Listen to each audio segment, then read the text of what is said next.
You work hard for success, help others because you care, and build a life for the sake of freedom. Yet your life produces results you didn't ask for, the relationship that fails in the same way, or the goal that leaves you feeling empty. This gap exists because of a disconnect between what you believe you want and what you actually unconsciously want. These recurring patterns are the product of intentions you haven't examined yet, programs formed before you were conscious enough to choose them. To understand why this happens, we have to look at how the mind handles conflicting motivations. You can hold two intentions that directly contradict each other at the same time without ever knowing they are in conflict. This creates a splintered self. One part of you is organized around conscious desires, while unconscious motivations pull in a different direction. In that unexamined gap, enormous energy disappears. Instead of moving toward goals, it is consumed by the invisible friction of being divided. Chronic exhaustion and unfulfilling outcomes are often the direct consequence of this internal architecture. Consider a person who enters a field of service with a genuine desire to give. They dedicate their energy and expertise to helping others. Despite their success in helping, they feel drained rather than fulfilled. They often walk away from these moments feeling unseen, as if their giving is never recognized. While they tell themselves they want to give, the deeper intention is self-preservation through significance. They seek to feel valuable by becoming indispensable. Because this intention remains unacknowledged, it can never be satisfied. It drives more giving while remaining permanently and visibly hungry. No amount of external success can resolve an internal deficit when the action is driven by a need you haven't admitted to yourself. All intentions can be viewed through two foundational categories, those based in fear and those based in love.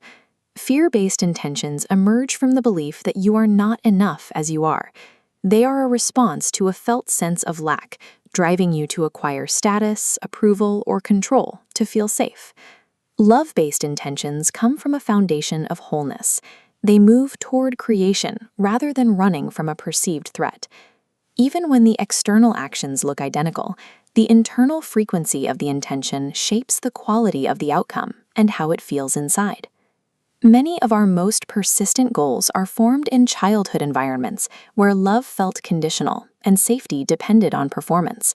Our intentions became tools to protect us from the consequences of being too much or not enough. This is the work of a brilliant adaptive nervous system.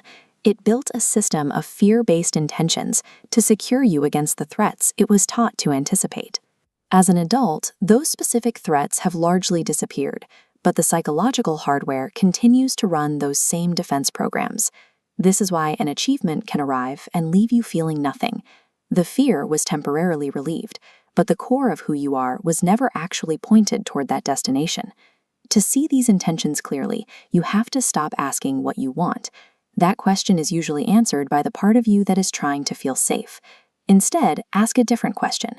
What are you afraid will happen if you don't get what you want? That fear is the shadow of the real intention. If you fear being unlovable, the operating intention is to prove your worth. If you fear being overlooked, the intention is to become impossible to ignore.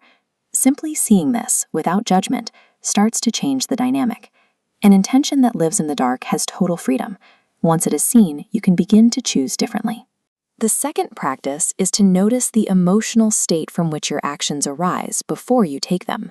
Fear-based intentions often carry a specific physical signature: urgency, anxiety, or a tightness in the chest. It feels more like running away than moving toward. Love-based intention is steadier.